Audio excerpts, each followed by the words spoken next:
Vous êtes toujours, vous avez de la chance, parce que c'est la dernière fois de l'année, je vous préviens. On ne se repointe pas sur les antennes avant l'année prochaine, on ne sait pas quand exactement. Donc, vous êtes toujours sur Radio Sous Pente, la station des Rapins, sans foi, sans loi et sans courbette. L'émission à Racaille, consacrée pour sa partie artistique, et on va plonger dedans, au grand Gustave Moreau, peintre symboliste, qui a sa maison musée à Paris, rue de la Rochefoucauld, où nous sommes allés avec ma camarade vendredi pour voir une exposition d'aquarelles qui illustre les fables de La Fontaine. Voilà. Alors, Gustave Moreau, qui c'est dantesque? Eh bien, comme je viens de vous l'annoncer, c'est un artiste du 19e siècle que des critiques débiles ont, si vous voulez, participé à la disparition pendant des décades et des décades, au prétexte que c'était un artiste pompier. C'est-à-dire que tous les artistes du 19e siècle, pratiquement tous, sauf les impressionnistes, etc., leurs prédécesseurs, depuis les naturalistes, en passant encore avant, voilà, je parle de Meissonnier, etc., étaient des pompiers. Voilà.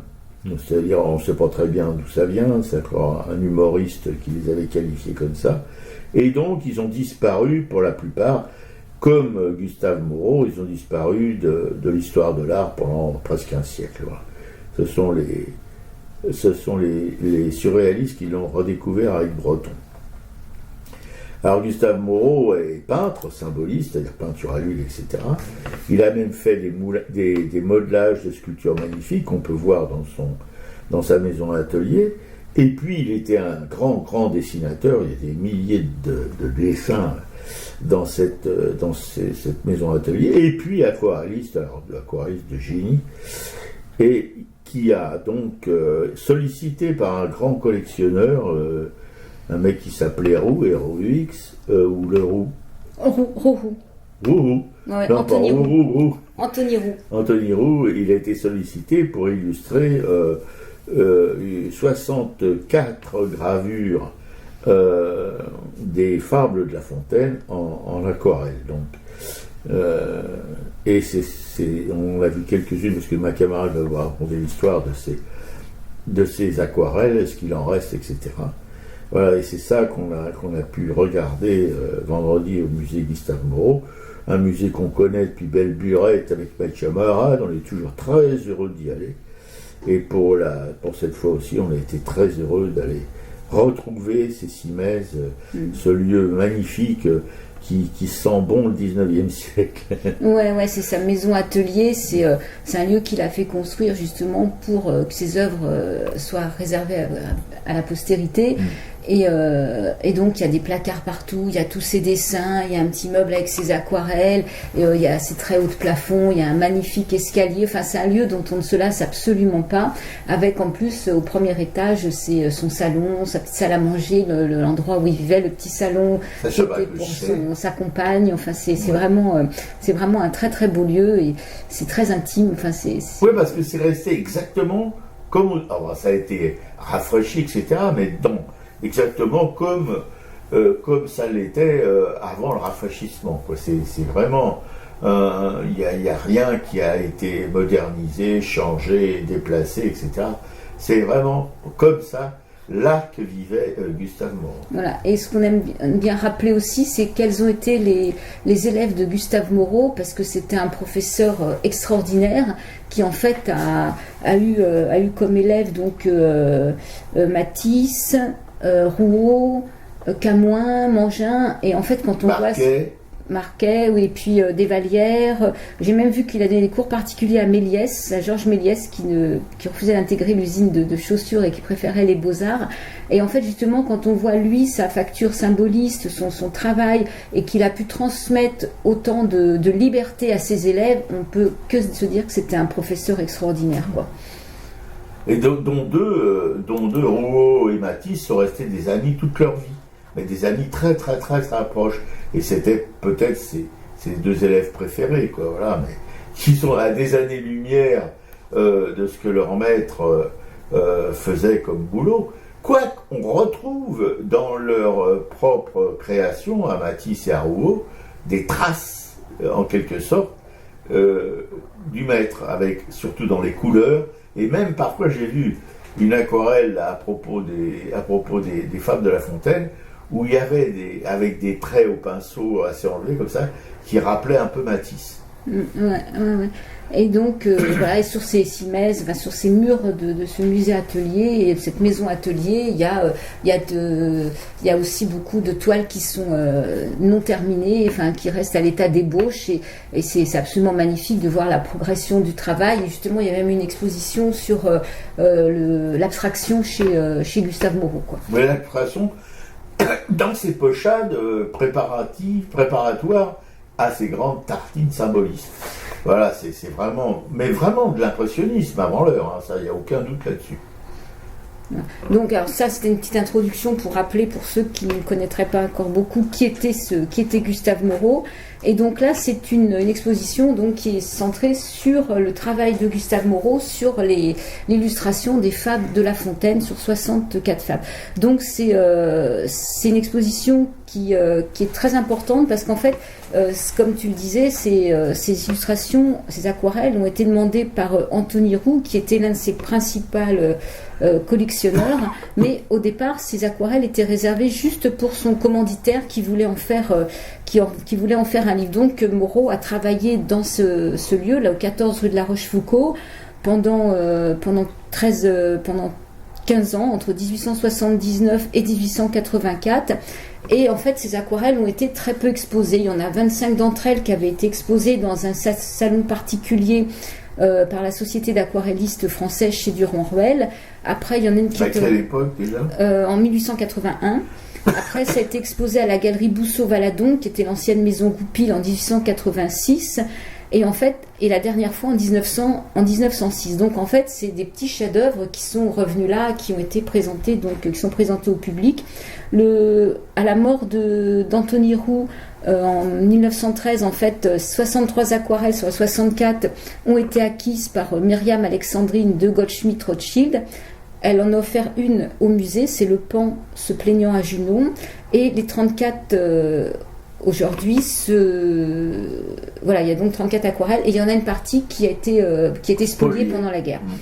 Donc elle a disparu. Donc dans cette exposition, effectivement, on a 34 aquarelles et sur celles qui ont été spoliées, le musée garde beaucoup de choses, beaucoup de préparations, d'œuvres préparatoires. Donc c'est ce qu'ils ont présenté, des plumes, des gouaches, enfin des encres, des crayons, voilà. Donc c'est quand même une très belle exposition.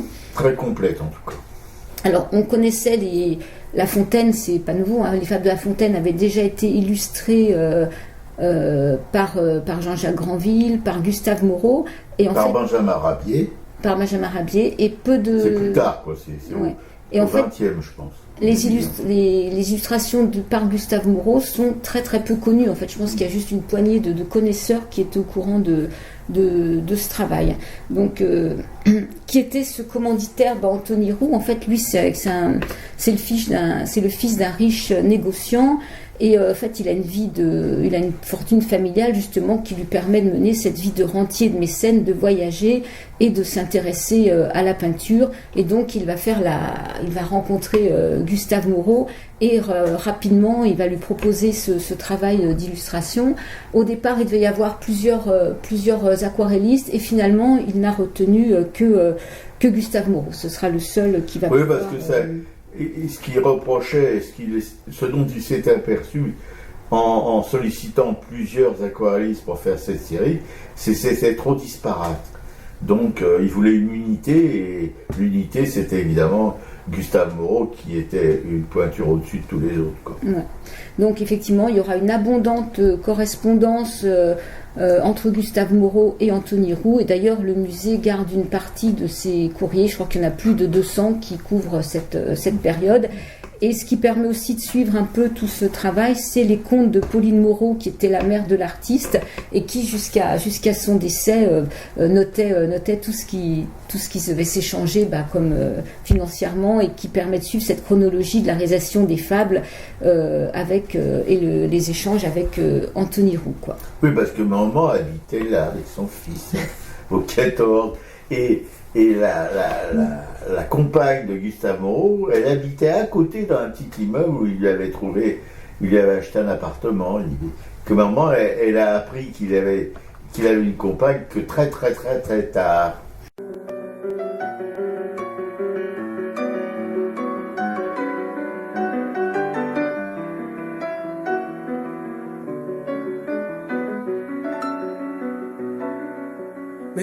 Monsieur de La Fontaine, je vous aborde sans mitaine, mais en me voilant quelque peu, on se protège comme on peut.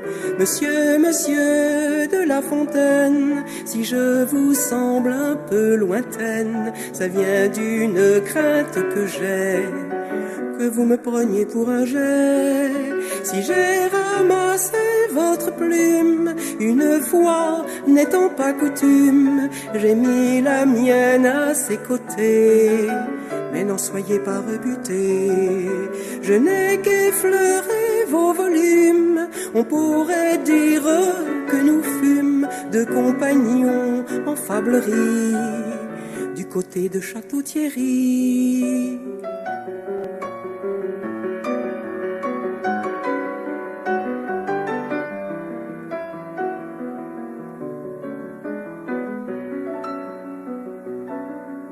Monsieur de La Fontaine, oui j'ai couru la prétentaine dans toutes sortes de chansons, quoique n'étant pas un garçon. Monsieur de La Fontaine, on ne met plus en quarantaine l'esprit des filles, vous verrez que vous en redemanderez. Si j'ai parlé de cousinage, n'en prenez surtout pas ombrage, ce ne fut pas à vos dépens. Vous n'êtes certes pas un pan, vous avez un plus beau ramage, et s'il faut parler de plumage, n'imitons pas Maître Corbeau, on nous traiterait de cabots.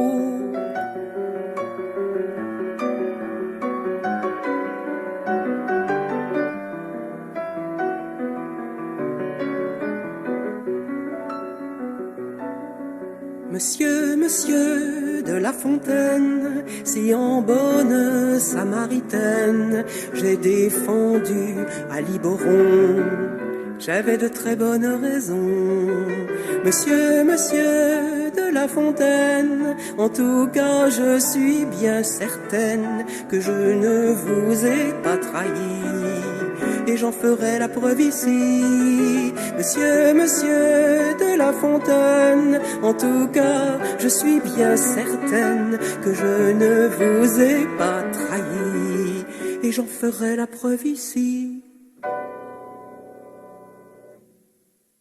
C'était Monsieur de La Fontaine, interprété par Anne Sylvestre. Et vous êtes toujours, quelle chance, sur Radio Soupente, la station des Rapins, sans foi, sans loi et sans courbette, l'émission Araka qui va se poursuivre en vous informant de nouvelles perspectives sur Gustave Moreau, illustrateur des Fables de La Fontaine. Alors justement, ces fables sont illustrées, donc sont faites à l'aquarelle, et l'aquarelle, Gustave Moreau est un merveilleux aquarelliste. Enfin, c'est vraiment fantastique. Voilà. Aquarelliste. Et c'est ce que disait Jules Breton, qui résumait ainsi le sentiment de la critique à l'époque vis-à-vis de Gustave Moreau, aquarelliste. Son triomphe, c'est l'aquarelle, quoi. Donc c'est un maître, ça fait aucun doute que c'est un maître dans l'aquarelle. Et il a fait l'apprentissage de l'aquarelle au début des années 1840. Il faut rappeler qu'il est né dans les années 1820-25, je crois, quelque chose comme ça, et que petit à petit il a perfectionné sa technique, Et il a même des fois il a pu mélanger de la gouache, il a pu faire de l'aquarelle vernie. Tout. Contrairement aux aquarellistes anglais, dont j'aime beaucoup l'aquarelle anglaise, et les Anglais, non, c'était purement de l'aquarelle. Mais alors, Gustave Moreau, lui, il a fait des combinazioni vraiment aventurières qui donnent un résultat. C'est pour ça que c'est tellement extraordinaire, quoi, voilà. C'est presque comme ces peintures à l'huile, où il y a des palais tarabiscotés avec plein de sculptures, de moulures, mais en tout petit. Ouais. Et donc, apparemment, il prenait des aquarelles de marque anglaise, hein, Winsor et Newton. Bah voilà. Et il prenait du papier il prenait un très bon papier aussi. Enfin voilà. Et il a fait son voyage en Italie et là, il a encore perfectionné sa technique d'aquarelliste. Déjà Winsor et Newton. Et quand il y a eu cette exposition par la Société des aquarellistes, justement, un critique, Charles Blanc, qui était émerveillé par les œuvres de Moreau, voilà, disait en présence d'un artiste illuminé qui aurait été joaillier avant d'être peintre et qui, s'étant adonné à l'ivresse de la couleur, aurait broyé des rubis, des saphirs, des émeraudes, des topazes, des opales, des perles et des nacres pour s'en faire une palette. Absolument. Mais comme sa peinture. Enfin, quand elle devient décorative justement pour des décors de palais, etc., c'est un truc invraisemblable. Et c'est vrai qu'on croit de l'émail. C'est vrai. Et Rouault, d'ailleurs, a piqué peut-être c'est simplement une influence, chez Moreau, ce côté émaillé de sa peinture. Alors, Moreau est non seulement un grand aquarelliste, mais un peintre perfectionniste, c'est-à-dire que quand il va se mettre sur ce projet des Fables de La Fontaine, il est érudit, il est curieux, donc il va aller étudier dans les différents lieux de la capitale pour pouvoir représenter au mieux les animaux dont parle La Fontaine. Donc il va aller à la Bibliothèque nationale, qu'il va fréquenter régulièrement. Il va aller aussi au Muséum national d'histoire naturelle, qui est l'endroit privilégié justement pour voir des animaux. Il va lire une revue qui s'appelle, je crois, le magazine pittoresque. Il va à la bibliothèque du Jardin des Plantes. Il va suivre des cours de paléontologie et de minéralogie. Donc voilà, il prend tout ce qui va être possible et la première phase quand il va travailler, ça va être de faire des recherches avec de type naturaliste et après il va revenir dans son atelier et faire des esquisses. Donc il va aussi, l'étude sur le vif est pour lui un élément essentiel, donc il va aller au muséum étudier les animaux de la ménagerie, il va les dessiner, les observer. D'ailleurs, on peut voir certaines esquisses où on voit même le squelette à l'intérieur. Je crois que c'est un âne, je sais plus. Il va vraiment dessiner au mieux. Et tous les jours, il va travailler comme ça. Il va aller voir l'éléphant, étudier le lion.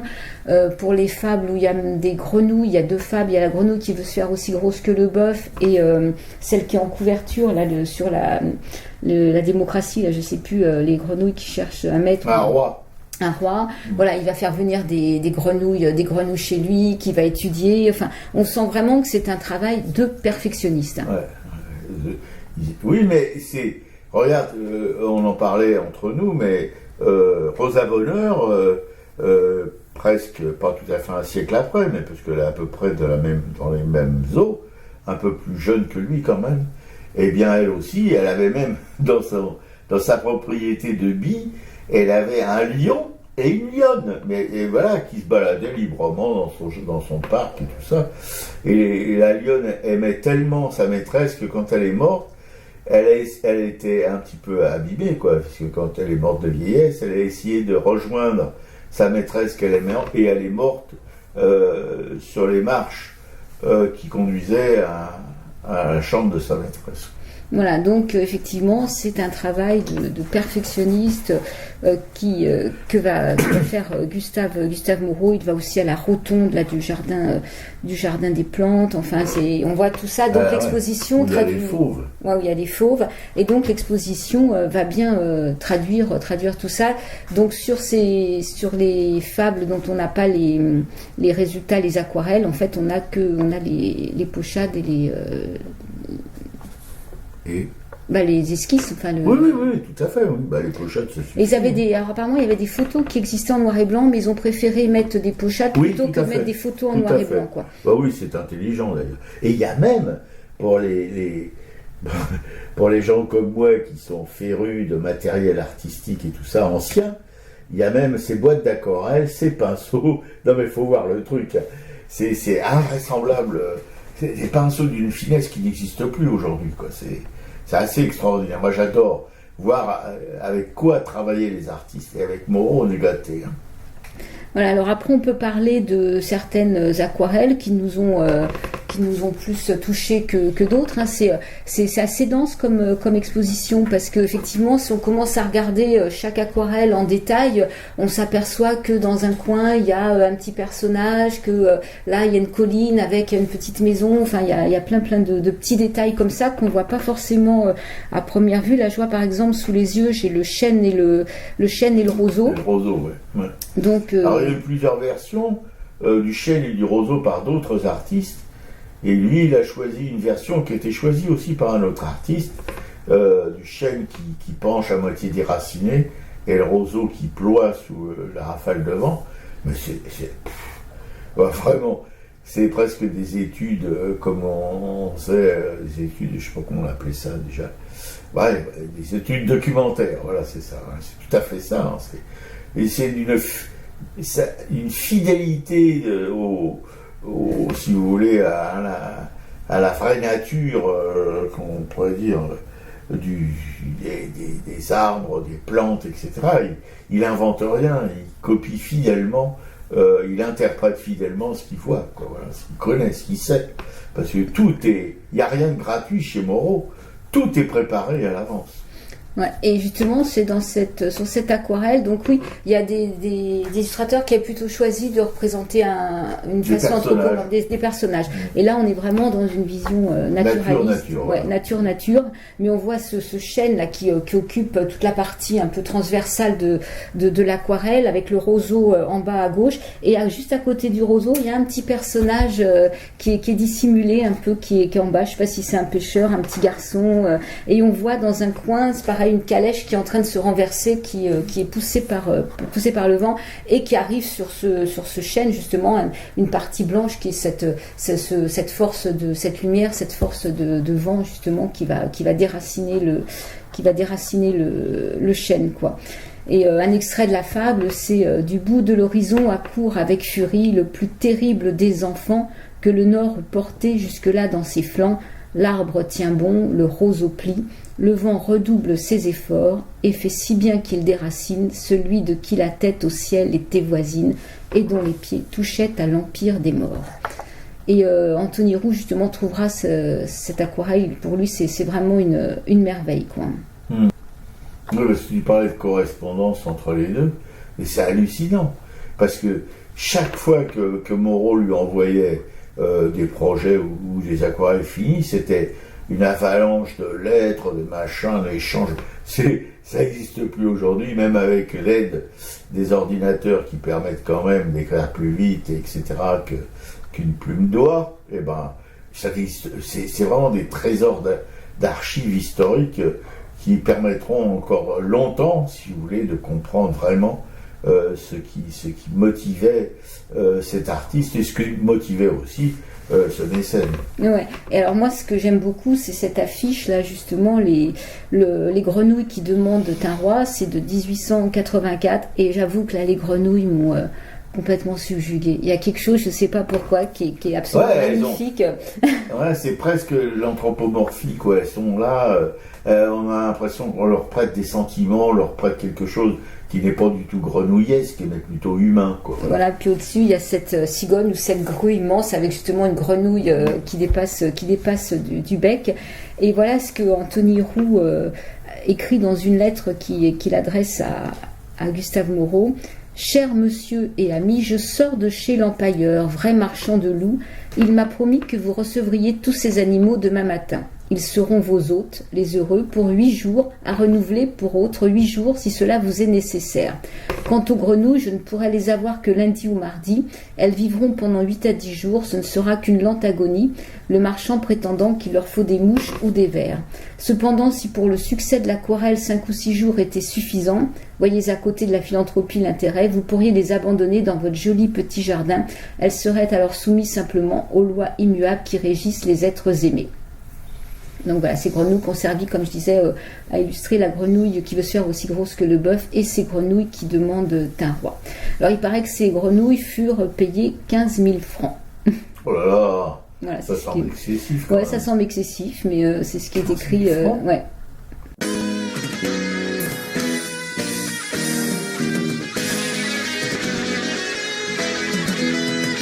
La cigale, reine du hit parade, gazouilla durant tout l'été. Mais un jour ce fut la panne, elle n'avait plus rien avec nous quand se pointe en hiver. Elle n'avait pas même un sandwich, faire la manche dans le courant d'air, la peau se galimiche. Aglagli, si t'es riche t'as des amis. Aglagli, c'est la cigale et la fourmi. La fourmi qui était sa voisine avait de tout, même du caviar. Malheureusement cette radine lui offrit même pas un carambar. Je vous paierai, dit la cigale, j'ai du blé sur un compte en Suisse. Puis auraient pour balle tout en grippant une saucisse. Aglagli, si t'es riche t'as des amis. Aglagli, c'est la cigale et la fourmi. Que faisiez-vous l'été dernier? Je chantais sans pèse, vous chantiez gratos, pauvre nièce. À présent vous pouvez guincher, si tu veux vivre de chansons, avec moins de bas que de haut. N'oublie jamais cette leçon, il vaut mieux être impresario. Aglagli, si t'es riche t'auras des amis. Aglagli, c'est la fourmi. Aglagli, si t'es riche t'auras des amis. Aglagli, c'est la cigale et la fourmi. La cigale et la fourmi, Pierre Perret, parce qu'effectivement pas mal de chanteurs ont aussi revisité ces fables de La Fontaine. Ouais, oh, les chanteurs, les dessinateurs. Ouais. Et c'est pratiquement éternel. D'ailleurs, il faut aussi remettre les choses en place, les fables de La Fontaine, mais vous le savez probablement, si vous écoutez cette émission fidèlement depuis 10 ans, plus, c'est que, si vous voulez, La Fontaine, il a fait que reprendre des fables qui étaient beaucoup plus anciennes, comme les contes d'Andersen, comme toutes ces choses-là, c'est des fonds, si vous voulez, mémoriels de l'humanité, enfin de l'Europe en tout cas, pour la plupart de leurs écrits. Ouais. Alors dans les, je pense qu'on peut parler encore de quelques aquarelles ou dessins préparatoires qui nous ont bien plu. Moi j'ai bien aimé Le Rat des villes et Le Rat des champs, hein, c'est de 1881. Voilà, autrefois le rat de ville invita le rat des champs d'une façon fort civile à des reliefs d'ortolans. Et là, bon, c'est une aquarelle absolument magnifique, donc d'une facture effectivement très symboliste, avec des magnifiques objets. On voit dans l'exposition, il montre bien les détails des objets qu'a copié Moreau. Hein. On a un vase à corps de serpent, c'est un vase du XVIIe siècle. Il y a un vase à jambes en corps de serpent aussi. Il y a une gourde de pèlerin vénitienne en verre bleu soufflé et doré, avec des émopins, une monture de cuivre doré. Enfin, voilà, ces objets sont absolument magnifiques. Et là, on voit bien donc cette table très bourgeoise de siège avec tous ces vases. Tout ce qu'il y a chez lui d'ailleurs. Voilà, tous ces vases qui sont sur la table, les bouteilles en premier plan, et puis les deux rats qui sont sur cette table, quoi. Et après, effectivement, pour dire, moi, ça m'a complètement bouleversé cette exposition. C'est le rendu. Je crois qu'on peut passer 10 minutes sur un détail, parce que comme tu disais, c'est des mailles. Ce que tu as fait d'ailleurs, parce que tu avais fait, mais comme toujours, moi j'ai fait ça, parce que j'en ai vu 1, 2, 3, j'ai dit bon, c'est tous les mêmes. Pratiquement, c'est la même technique, en tout cas. Donc, je suis passé assez vite, mais de Piquet-Coup, non. Ouais, parce qu'en fait, il y a quelque chose d'envoûtant dans ces rendus d'aquarelle. Effectivement, c'est comment on arrive à passer d'une couleur à l'autre, comment avec 2 traits de pinceau on arrive à montrer un objet, un petit personnage. Ouais, j'étais complètement sous le choc, quoi. Oui, c'est vrai que c'est magique, mais on se rendait compte que tu étais sous le choc. Hein. Ouais. Et donc il y a plusieurs autres. Il y en a une qui m'a beaucoup plu aussi, c'est le Savetier et le Financier. Là, c'est 1882. Alors il faut savoir qu'à chaque fois dans l'exposition, on explique un petit peu comment il y avait déjà eu des représentations, quels ont été aussi les choix de Moreau, parce qu'effectivement chaque illustrateur a vraiment a eu des partis pris spécifiques pour illustrer. Oui, c'est bien une suite, si vous voulez, d'artistes qui ont travaillé. Il avait cette documentation aussi, Moreau. Hein. Il travaillait pas complètement au hasard à la prime. Il avait cette documentation de tous ses prédécesseurs qui l'aidaient à préciser sa pensée et son dessin. Voilà. Alors, justement, là, dans le Savetier et le Financier, donc il y avait Granville et Doré qui l'avaient illustré. Donc Granville, lui, avait une vision plus misérabiliste du Savetier. Ils disent que c'était proche des Misérables de Victor Hugo. Gustave Doré, lui, avait fait la scène dans un intérieur bourgeois avec l'aisance du Financier qui se mesurait à l'aube de son embonpoint. Et Moreau, lui, en fait, va créer ses personnages on est dans la rue, donc on a un bâtiment, une maison bourgeoise avec une fenêtre à travers laquelle on aperçoit le financier, mais il n'y a pas d'embonpoint, on le voit simplement chez lui dans sa maison bourgeoise. Et en bas de la rue, il y a le Savetier qui est là et qui chantonne, qui a l'air très bien. Il y a un chien qui fait pipi à côté, et on sent qu'il y a 2 mondes qui sont complètement différents, mais voilà, on est dans la rue sans exagération sur les deux personnages, quoi. Oui, des rues qui à cette époque-là existaient encore à Paris, des rues où les bourgeois et les petits artisans pouvaient vivre quasiment côte à côte, quoi. Le petit artisan au pied de l'immeuble cossu bourgeois, et puis le financier à l'étage royal de l'immeuble, celui qui a un grand balcon qui fait toute la façade. Et là, c'est pareil, il faut aller vraiment rester un moment pour découvrir les détails. Par exemple, dans le Savetier, là, dans son petit boubou, là, il y a une cage, sa petite échoppe, il y a une cage avec un oiseau que moi, j'avais pas forcément vu au départ. Le chien qui fait pipi, c'est pareil, on ne voit pas forcément. Enfin, il faut vraiment prendre un temps pour s'imprégner de la scène, quoi. Et c'est un savetier chantait du matin jusqu'au soir, c'était merveille de le voir, merveille de l'ouïr, il faisait des passages plus content qu'aucun des 7 sages. Son voisin au contraire, étant tout cousu d'or, chantait peu, dormait moins encore, c'était un homme de finance. Oui, c'est petit cordonnier bête, qu'est-ce que t'as donc dans la tête? Voilà, je sais pas si toi tu veux parler un peu d'autres aquarelles que tu as sous les yeux. Il y a le loup et l'agneau, il y a Perrette et le pot au lait, après il y a les œuvres préparatoires où là on voit des traits avec des... C'est quoi, c'est du lavis, c'est de l'encre, c'est... Oui, non, mais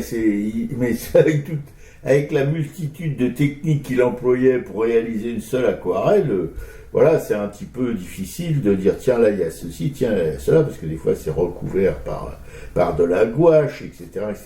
Mais si tu veux,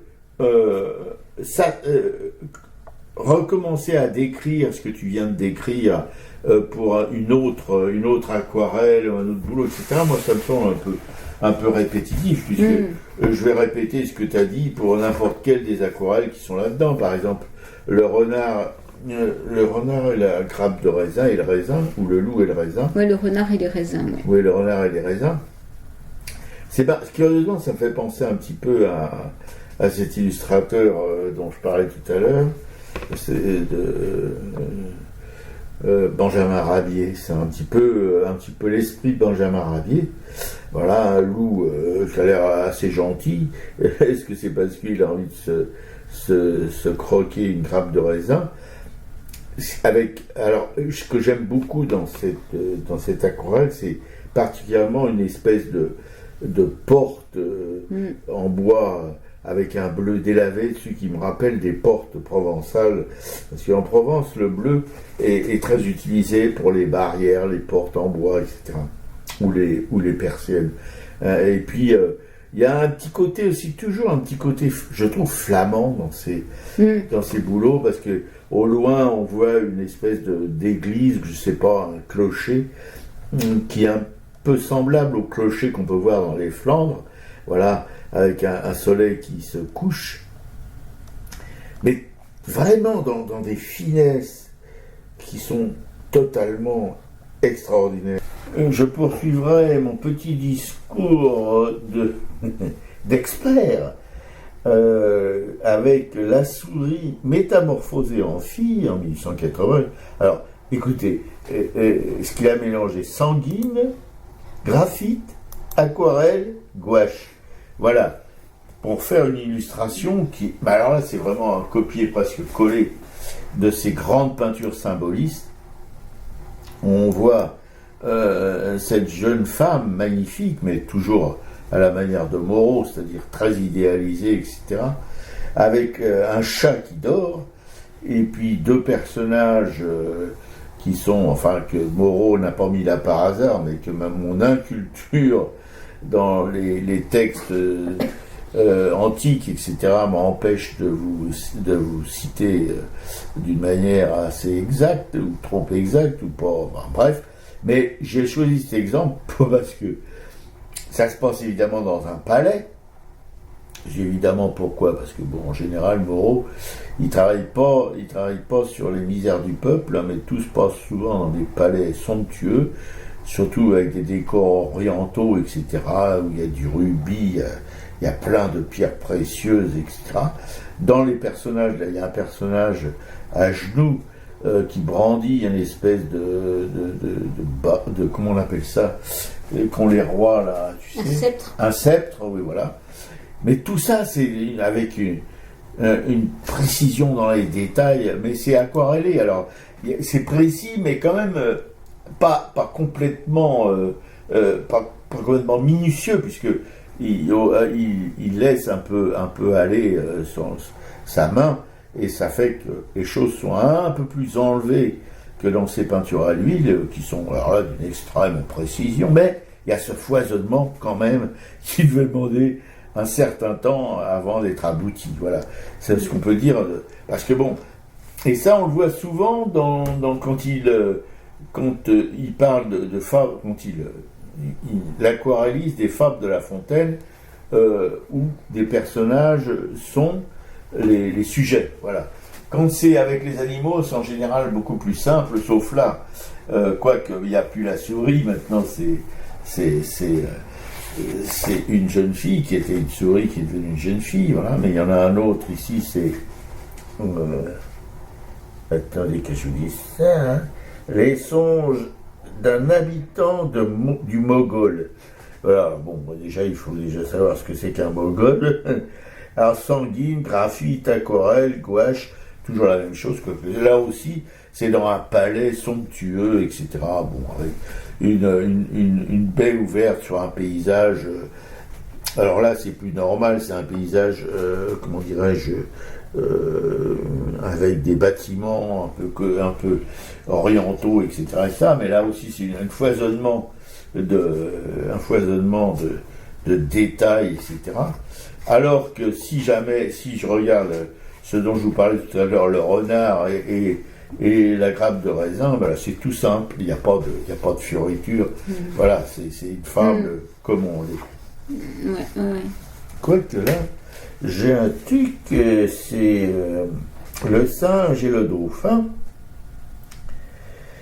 Bon, c'est plus dans la manière symboliste, avec ce singe qui est sur une espèce de dauphin, mais très imaginaire. Et là aussi, il y a une richesse dans le décor du dauphin, etc., qui est un peu comme sa peinture symboliste, mais là c'est avec un ciel magnifique. Là il a utilisé aussi de l'encre, là il utilise du graphite, de la plume et encre brune, de l'aquarelle et de la gouache. Voilà, mais c'est aussi, enfin bon. Et là je retrouve un peu comment dirais-je, un petit peu du Rouault dans ce travail. Voilà. Ouais. En tout cas, voilà, on peut que vous conseiller d'y aller parce que si elles n'ont pas été montrées depuis 1906, on ne sait pas quand elles seront à nouveau exposées, s'il faut encore attendre plus de 100 ans pour les voir, quoi. Ouais. Le rat des villes, le rat des champs, interprété par les frères Jacques qui ont revisité tout un répertoire des fables de La Fontaine. Sur Radio Soupente, la station des Rapins, 100 fois sans loup et sans courbette, l'émission à racaille qui se termine gentiment avec les expos. Donc cette exposition, les fables de La Fontaine au musée Gustave Moreau jusqu'au mois de janvier ou février. Vous avez encore un petit peu de temps. 14 rue de la Rochefoucauld. Voilà. Nous, on est descendu à Pigalle parce qu'on descend. C'est-à-dire que si on prend à la chaussée d'Antin, on monte. Ouais, et puis on aime bien descendre par Pigalle. Une exposition, Agnès Dubart, notre graveuse adorée, va exposer à Lille. Agnès, elle bouge beaucoup, elle habite en Bretagne, mais là, elle expose à Lille une exposition des corps et des signes, gravures et dessins du 17 au 19 décembre 2021. Et c'est à la galerie collégiale, 15 rue de Seclin. À Lille. Voilà, vernissage vendredi 17 de 16h à 21h. Agnès est absolument adorable. Si vous êtes dans les environs, n'hésitez pas à passer la voir et à dire que vous venez de notre part et à l'embrasser de notre part. Viviane Mayer, toujours au musée du Luxembourg. Jacques Grandbert, à la galerie Kaléidoscope, galerie vagabonde, dont on adore la galeriste. Soutine et de Colligne à l'Orangerie jusqu'au 10 janvier 2022. Signac, collectionneur à Orsay. Basélitz à Beaubourg. Au musée de Zadkine, c'est l'arme primitive. Julie Manet à Marmottan. Visage du monde ouvrier à la galerie Lumière des Roses à Montreuil. Allez-y, vous en garderez un souvenir magnifique. Les fables de La Fontaine, dont ma camarade vient de vous rappeler les dates, la rue et tout. Voilà, Julie Manet. Julie Manet, t'as dit ? Oui, j'ai dit. D'accord. Bon, voilà, c'est déjà pas mal, ça fait un petit programme sympathique. Et dans le culturel, il y a 2 films que ma camarade s'est fait un devoir de regarder jusqu'au bout. Ouais, un film absolument magnifique. Malheureusement, c'est sur Netflix, donc ça, c'est le côté moins sympa de l'histoire. C'est le dernier film de Jane Campion qui n'est sorti que sur Netflix et qui s'appelle The Power of the Dog. C'est un bijou. C'est un film qui se passe dans le Montana en 1925 dans un milieu de cow-boy. Et c'est un espèce de thriller, donc c'est un film de cow-boy vu par une femme qui va parler un peu de toute cette construction justement du cow-boy, de cette toxicité un peu masculine, et c'est un thriller.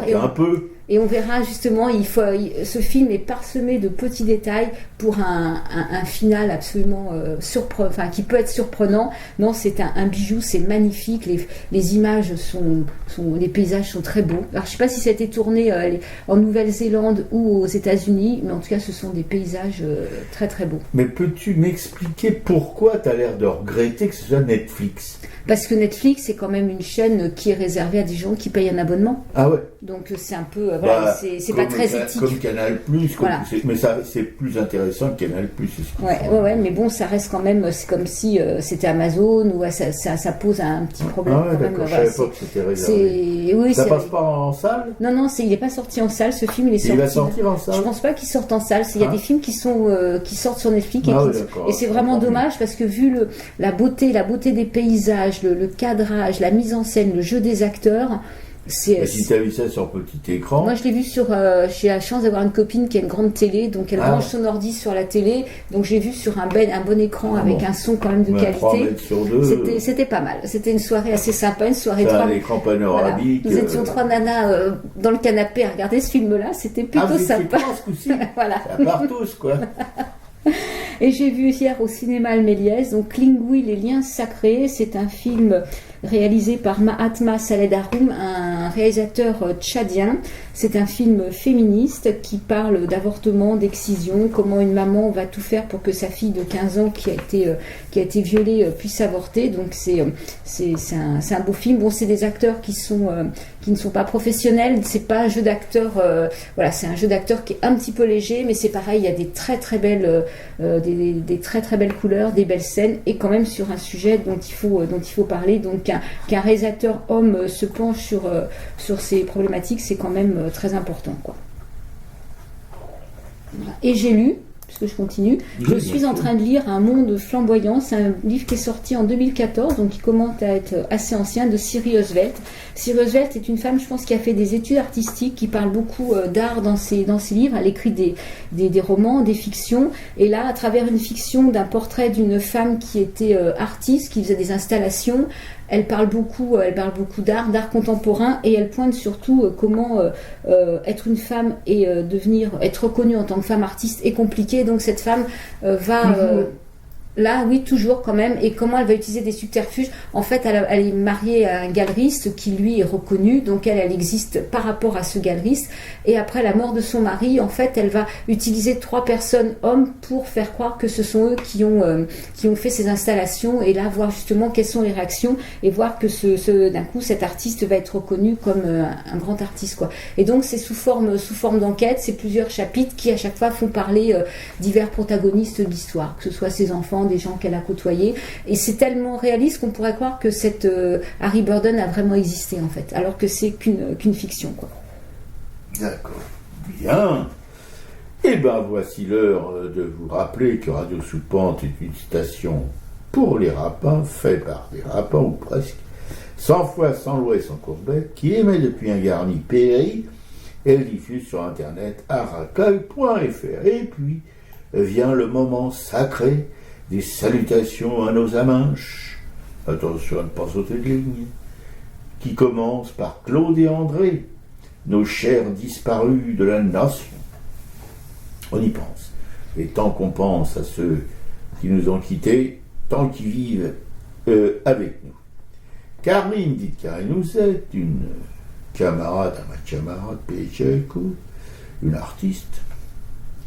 Claude et William, nos potes de Brest, nos potes de chez Pot, pas Paul Pot, hein, Pot.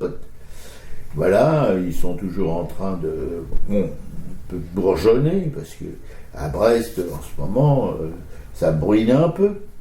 Jean-Paul Souvraz, notre peintre du Schnorr de Coup-de-Kerbranche dans la banlieue d'Ankerque. Claudine, une copine à ma copine qui s'intéresse beaucoup à l'art, qui a une bibliothèque conséquente à ce propos, ce sujet. Voilà. Corinne, Joël, Anne-Emmanuel et Fredo, des copains qui sont pour 3 d'entre eux des artistes, et pour un d'entre eux, je veux parler de Joël, qu'on appelle l'Arlésienne du Caire. Voilà. Et d'ailleurs, Anne-Emmanuel, Anne-Emmanuel et Corinne, Sabine, et le garçon, comment il s'appelait ? Yann, et la sœur d'Anne-Emmanuel, qui est une artiste, on fait la bamboula avec ma camarade Piquécou ce samedi soir, avec des bons litrons de vin blanc. Bref, on passe sur ces turpitudes. Où en était, j'en suis-je donc ? Juliette Planck, notre camarade graveuse en relégation à Rochefort-sur-Mer, qu'on aime, qu'on adore et qu'on embrasse. C'est une graveuse, mais alors une bonne, une très très bonne. Moi j'ai une petite gravure à elle que j'avais achetée jadis dans une petite galerie du côté de Saint-Paul et qui est toujours devant mes yeux quand je suis à ma table d'ordinateur. Ouais, puis on est trop content de l'avoir vu, notre Juju, il y a plus d'une semaine là. Ouais. Oui, c'est sûr. Marie-Christine Béguet, une autre graveuse, mais elle est plus méridionale, elle est dans les Cévennes, après avoir été dans le Gard. Voilà, aussi une graveuse émérite, on espère qu'elle trouvera bientôt à se poser.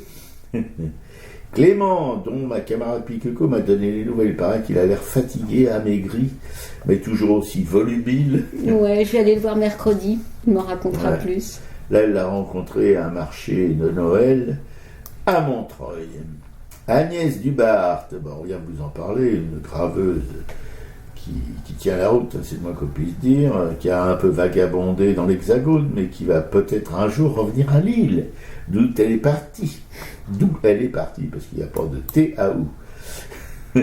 Thierry Mancio, un graveur belge de Bruxelles, mais une pointure qu'on avait découvert, une biennale de la gravure à Saint-Mandé, voilà, où il a été primé, bon, bref. Geneviève, notre sorcière bien-aimée, Michel Pelloual, un peintre voisin, pointure aussi, Marie-Christine et Christophe, deux militantes chez Militants qui militent, on les embrasse, on les aime, Cécile aussi d'ailleurs. Tu la sens ma 5e puissance, oui, notre Cécile, on la sent ta 5e puissance, et on t'aime. Gros bisous. La Rose flamboyante, une autre bonne sur cette radio Omni, qu'on a dû quitter par la force des baïonnettes, voilà, qui anime 2 émissions, superbes émissions. Maintenant, les plus rousses, elle est blanche. Ah, c'est caca. José Arthur du Mélange, une émission musicale de haut niveau, le dimanche en fin d'après-midi, sur cette radio Omni. Anne-Isabelle Roubaille, une peintre de Bourg-en-Marlotte, dont nous avons découvert l'œuvre chez Florence Quenu dans sa librairie L'Empreinte, aussi à Bourg-en-Marlotte. Une magnifique librairie, une magnifique libraire qui fait des expos d'artistes locaux. Colette et Alain, 2 mécènes de chez Mécène, qui se sont manifestés récemment en achetant un bouquin sur la commune à la galerie Louise Michel, rue des Cascades. Un bouquin, je dis, tout le monde ne peut pas se l'acheter, mais enfin, qui sait plus se l'acheter, tant mieux pour eux et tant mieux pour les graveurs. Dominique Paul Alardouin, une galériste, hélas, aujourd'hui disparue, comme sa maman, qui s'appelle, sa maman Cérès Franco, qui a été une galériste aussi très très connue, qui a une collection assez extraordinaire qu'elle a léguée à un petit village du sud qui s'appelle Montolieu, voilà. Là, il y a la coopérative Cérès Franco Montolieu, c'est une ancienne coopérative vinicole qui a été transformée en galerie magnifique. Ah, c'est un super lieu. Ouais, super lieu. Voilà. Marie-Pierre, une docteuresse, ou une docteure avec un E, qui collectionne aussi des œuvres d'art. On l'embrasse. Marie Dognaud, donc cette galériste extraordinaire de la galerie Vagabonde, c'est comment son nom déjà, la galerie Vagabonde? Elle a un nom, c'est quel? Kaléidoscope, voilà. Elle se pose ici, là, voilà. Et là, elle expose, on vous l'a dit dans les expos, elle expose un peintre assez connu, il faut que je regarde parce que moi j'oublie tout, voilà, qui s'appelle Jacques Grimbert, qui a un fils d'ailleurs aussi, qui a été exposé dans cette même galerie. J'en étais, où suis-je, Marie Degnaud? Antoine Mallory des Champignons, c'est un groupe musical que ma copine connaît bien. Bien, pas de nouvelles de toi, Antoine, j'espère que tu vas bien. Ouais. Il y a des gens qui disparaissent comme ça. Non, mais ouais, j'espère que tout va bien pour toi, que tu continues de faire de la musique et de composer. Voilà.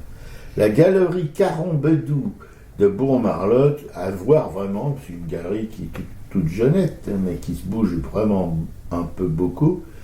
Enfin, nous, on a bien aimé ce qu'il y avait d'exposé lorsqu'on y est passé, et on doit y repasser aussi pour interviewer la galériste. Voilà, mais ça sera pas avant l'année prochaine, au printemps. Marie-Louise, une auditrice fidèle, et Anna, une peintre polonaise, voilà, dont on adore le travail avec ma camarade et moi. Salut Anna, et merci d'exister.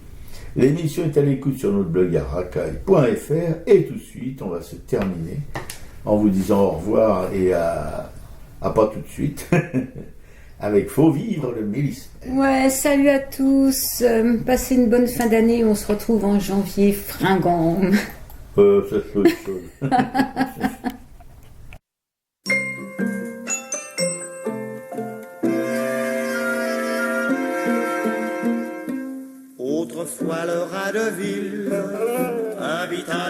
champs, d'une façon fort civile, à des reliefs d'ortolan.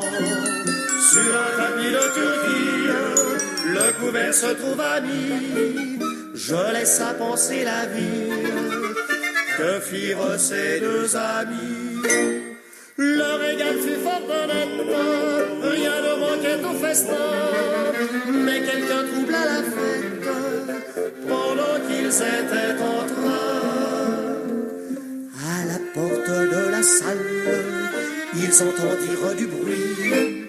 Le rat de ville détale, son camarade le suit. Le bruit cesse, on se retire, rasant campagne aussitôt. Et le citadin de dire, achevons tout notre mot. C'est assez dit le rustique, demain vous viendrez chez moi. Ce n'est pas que je me pique de tous vos festins de roi. Mais rien ne vient m'interrompre, je mange tout à loisir. Adieu donc, fille du plaisir, que la crainte peut corrompre.